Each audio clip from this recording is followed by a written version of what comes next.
Hey everybody, it's Simpson here. This is my video on the Unified Development Ordinance, or the UDO. This is a very important document within the town, and you've probably heard many of us speak about it during our campaign. So I hope this will provide some more information and help you to understand what it is and what it does for the town. Please stay tuned and listen to my message at the end. It's very important. Thank you. The Unified Development Ordinance are the rules and regulations that apply to projects. If you live in a community governed by a HOA, you can consider this to be similar to your CC&Rs or your architectural review documents. It identifies zoning and design standards, and it supports the vision and goals identified in the comprehensive plan.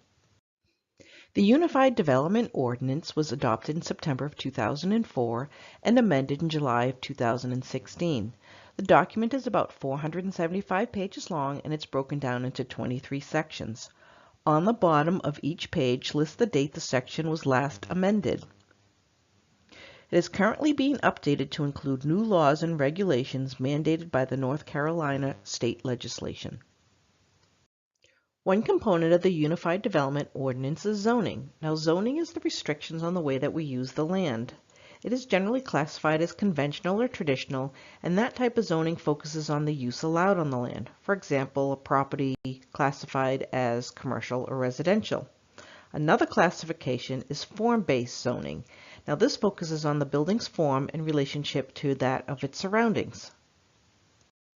They say a picture is worth 1,000 words. So in this particular photograph, I just want to show you and help you have a better understanding of the differences between conventional zoning and form-based code. So here on the left is a photograph of conventional zoning, and that is approved based on the use of the particular zone. So in this case, the R denotes it's a residential, and this building is approved because it's a residential building, and that's the type of use for that space or parcel. On the right-hand side, we have an example of the same parcel of land using form-based code, and this takes into consideration the forms, the setbacks, the buildings, and the surrounding, and how it all works together to form a unified picture. Here is a little video about a minute long that will provide you with a better idea of what form-based code really is. It defines streets and public spaces as places of shared use and to build complete neighborhoods that are compact, pedestrian-friendly, and mixed-use. It promotes walkability and provides a sense of community.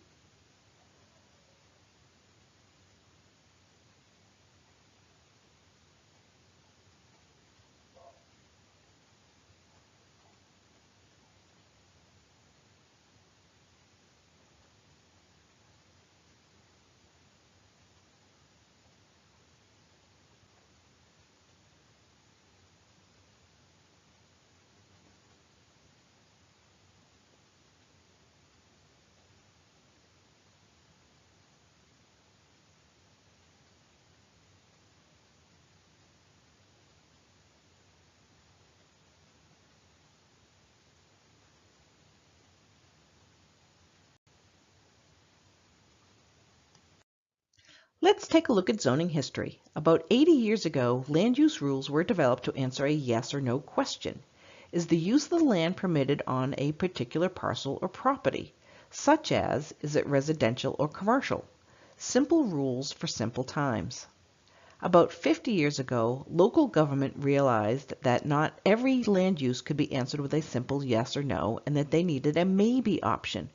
For example, a multifamily home wanting to be built in an area zoned residential. This led to conditional use permitting, which allowed local governments to apply conditions to the project through a quasi-judicial hearing process. In current or modern day times, conditional use permits have been replaced with conditional zoning. Conditional zoning has standards and conditions built into the zoning rules and regulations. However, they cannot be imposed on landowners without an agreement.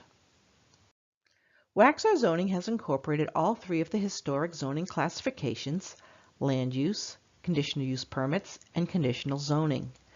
Waxhaw has identified 21 zoning districts within the town boundaries. Conditional use permitting was retired in 2009, but there are still projects approved under this type of zoning, such as Prescott Commercial, Curitan Town Center, and the very recent request by Union Day Charter School for modular classrooms. Waxhaw has modernized and is currently using the conditional zoning model.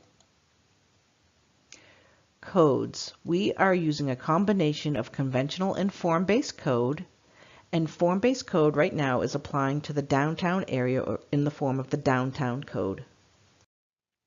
Here is how the zoning process works.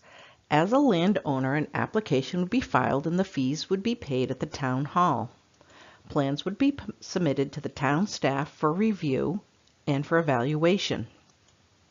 A town planner and a town engineer would work with the applicant to ensure the request aligns with the comprehensive plan and it complies with the zoning and codes outlined in the Unified Development Ordinance. From there, a packet would be made up and it would be submitted to the planning board for review. Again, the planning board would go through a second evaluation process to ensure the request aligns with the comprehensive plan and complies with zoning and codes listed in the Unified Development Ordinance. They would vote to send a favorable or unfavorable recommendation to the Board of Commissioners. The Board of Commissioners would then evaluate for a third time the plan and the request to ensure it complies with the comprehensive plan as well as complies with zoning and codes listed in the Unified Development Ordinance. Then they would make a decision whether to approve the request with conditions, or deny the request. If the request is denied, the applicant has the opportunity to submit to the Board of Adjustments for an appeal of the decision of the Board of Commissioners. I hope this video has helped you understand the Unified Development Ordinance and the impact it has on the town of Waxhaw. It is currently being updated and the next Board of Commissioners will be approving its content. Some of my opponents and their running mates are campaigning on a no-growth platform and want to repeal and replace parts of the Unified Development Ordinance in order to revert it back to conditional use permit zoning. The conditional use permit is a 50-year-old divisive process that can be subjective, prone to biased decision-making, and often pits neighbor versus neighbor. This is why I need your vote. Please vote for Ann M. Simpson on November 7th.